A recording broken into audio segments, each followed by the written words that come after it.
After reporting cases of a coronavirus variant which was found in the UK, Japan has now detected a coronavirus variant which was found in South Africa. A woman in her 30s who arrived in the country on December 19th was infected with the mutant strain which was found in South Africa.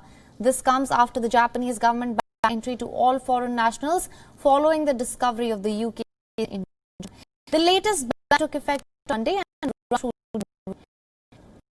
restrictions. Japanese citizens and foreign residents will be allowed to enter but must show proof of a negative coronavirus test 72 hours before departure for Japan and must quarantine. Prime Minister Yoshihide Suga has urged calm ahead of New Year holidays and has instructed his government to remain alert. The two new coronavirus variants that have originated from UK and South Africa are potentially more transmissible. Since its discovery, several countries have restricted travel to UK and South Africa, and Japan has already a surge in new cases of coronavirus, facing a third wave of coronavirus outbreak with daily cases hitting a record of over 3,900 Saturday. Japan on Monday reported a first victim of the coronavirus in the Japanese parliament, Yoshihiro Hata, who served as transport minister under the leadership of the defunct opposition party. He pronounced dead at a Tokyo hospital when he arrived after developing a fever.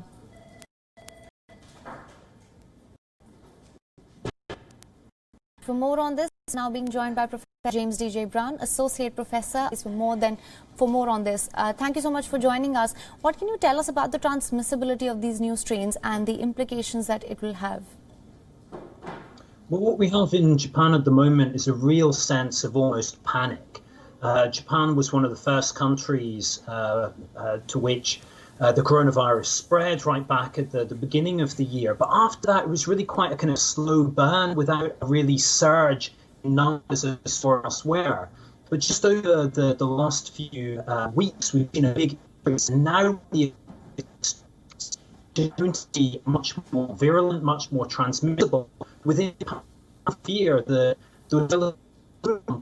comparison to, say, the UK or the United States will now potentially turn into much higher numbers, which is why we've seen the government taking this much more tough action, including that closing the border.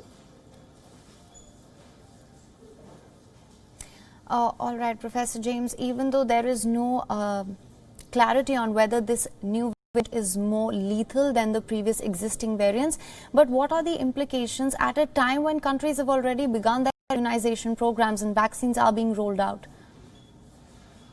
Yeah, so whilst the new strains are believed to be more infectious, they're deemed to be more fatal, and also the vaccines are thought to be as effective these new strains as with the original type of COVID.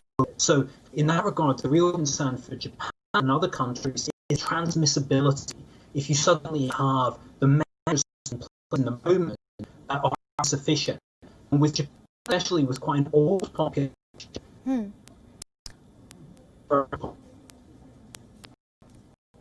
All right, Professor, thank you so much for joining us with all those details.